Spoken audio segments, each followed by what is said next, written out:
প্রথমেই দেখে নেব আজকের সংবাদ শিরোনাম, জানাবো আজকের বাছাই করা গুরুত্বপূর্ণ তাজা খবর। শুরুতেই হেডলাইন। দুর্গাপুর ধর্ষণ কাণ্ডে 5 দিন টানা জেরা, সহপাঠী ও 5 যুবকের বয়ানে বিস্তর ফারাক। মদ্যপ ছেলের মারে বৃদ্ধের মৃত্যু, সন্তানের শাস্তির দাবিতে থানায় মা। দেওরের প্রসঙ্গ কেটে দিল বৌদি, কারণ শুনলে চমকে উঠবেন। বাড়ির কালী পুজোর আয়োজনের মাঝে গলায় বটির কোপ, আত্মঘাতী যুবক। কালী পুজোর আগেই খনি এলো মেঘ, রাজ্যের 7 জেলায় ভারী বৃষ্টির সতর্কতা জারি। আসছে বিস্তারিত খবরে।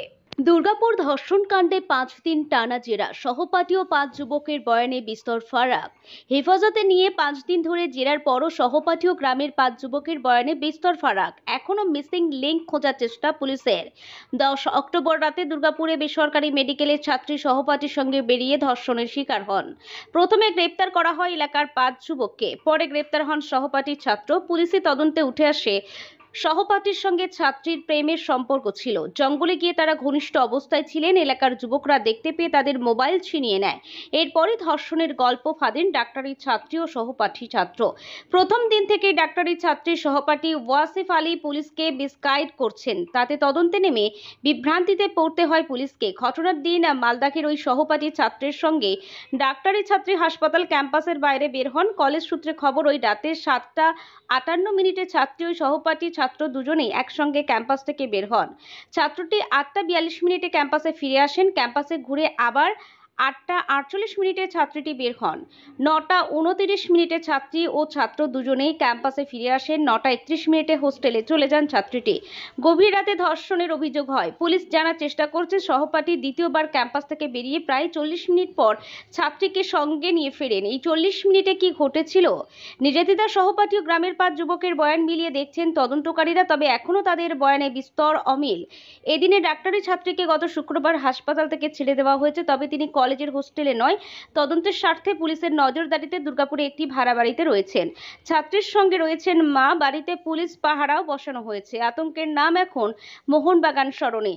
আইকিউ সিটির ঘটনার পর প্রায় সকলেই এড়িয়ে যাচ্ছেন ওই রাস্তা। অভিযোগ, রাস্তায় পথবাতি থাকলেও সন্ধ্যার পর তা জ্বলে না। আইকিউ সিটি হাসপাতালের চিকিৎসক থেকে কর্মীরা এখনো ওই রাস্তার বদলে ইস্পাত নগরীর রাস্তা ধরে হাসপাতালে যাচ্ছে।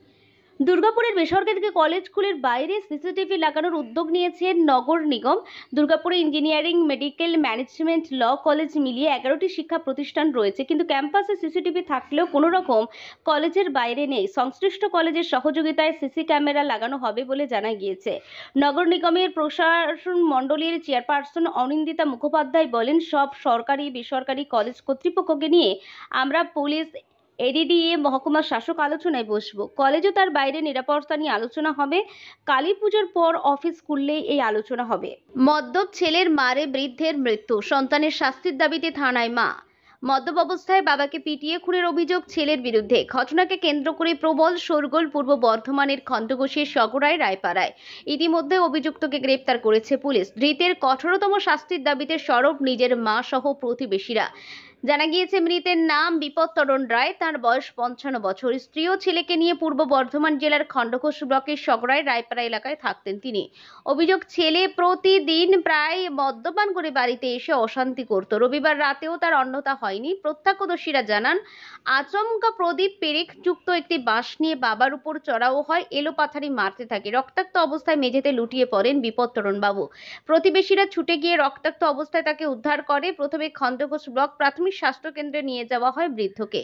পরে অবস্থার অবনতি হওয়ায় তাকে বর্ধমান মেডিকেল কলেজ ও হাসপাতালে স্থানান্তরিত করা হয়। ভোর রাতে সেখানে মৃত্যু হয় বৃদ্ধের। ইতিমধ্যে অভিযুক্ত প্রদীপ রায়কে গ্রেপ্তার করেছে খণ্ডঘোষ থানার পুলিশ। স্থানীয় সূত্রে জানা গিয়েছে, ঘটনার সময় বাড়িতে ছিলেন না মৃতের স্ত্রী। তিনি বাড়ি ফিরে রক্তাক্ত অবস্থায় স্বামীকে পড়ে থাকতে দেখেন। স্বামী খুনে অভিযুক্ত ছেলের কঠোর শাস্তির দাবি তুলেছেন প্রদীপের মা। দেওরের পুরুষাঙ্গ কেটে দিল বৌদি, কারণ শুনলে চমকে উঠবেন। কি কাণ্ড! বোনকে বিয়ের প্রতিশ্রুতি ভঙ্গের কারণে যুবকের গোপনাঙ্গ কেটে দিল বৌদি। ঘটনাটি ঘটেছে উত্তরপ্রদেশের প্রয়াগরাজের বাউমা এলাকায়। ঘটনাটি প্রকাশ্যে আসা মাত্রই হতবাক হয়ে উঠেছেন এলাকার বাসিন্দারা। ঘটনাটি ঘটেছে গত 16ই অক্টোবর, যখন 20 বছর বয়সী যুবকটি নিজের বাড়িতে ঘুমিয়েছিলেন।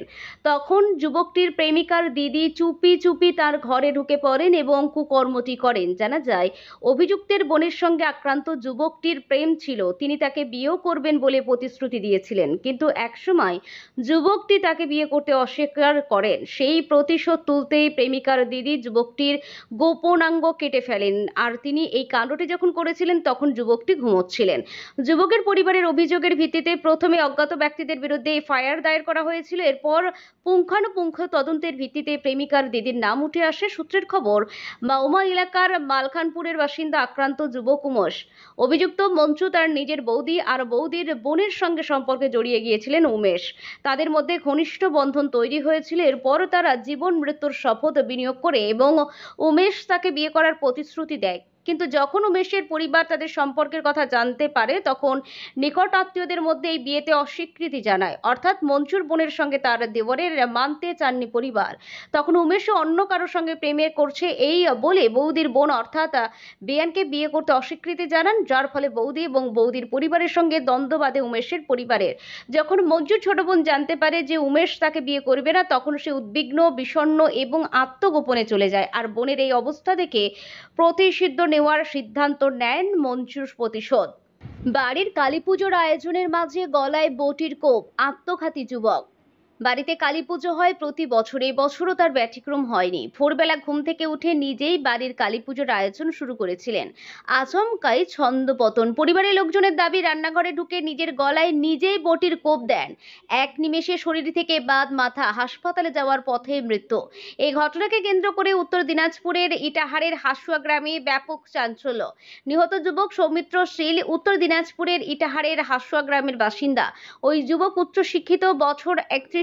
সৌমিত্র সরকারি চাকরির পরীক্ষা দিচ্ছেন। পরিবার সূত্রে খবর, সম্প্রতি এসএসসি পরীক্ষায় বসেছিলেন তিনি। বাড়িতে কালী পুজো থাকায় সোমবার সকালে পরিবারের সকলেই ভোর ভোর ঘুম থেকে উঠে পড়েন। সৌমিত্রের ঘুমও ভাঙে তাড়াতাড়ি। বাড়ির অদূরে একটি বাগানে ফুল তুলতেও যান। বাড়ি ফিরে পুজোর কাজে হাত লাগান। সকলের নজর এড়িয়ে রান্নাঘরে চলে যান। অভিযোগ, নিজেই নিজের গলায় বটির কোপ দেন। শরীর থেকে মুন্ডু আলাদা হয়ে যায় তার। সৌমিত্রকে উদ্ধার করে রায়গঞ্জ মহকুমা হাসপাতালে নিয়ে যাওয়ার চেষ্টা করা হয়, যদিও শেষ রক্ষা হয়নি। পথে মৃত্যু হয় তার। ঠিক কি কারণে এমন চরম সিদ্ধান্ত নিলেন সৌমিত্র, তা নিয়ে রহস্য দানা বেঁধেছে।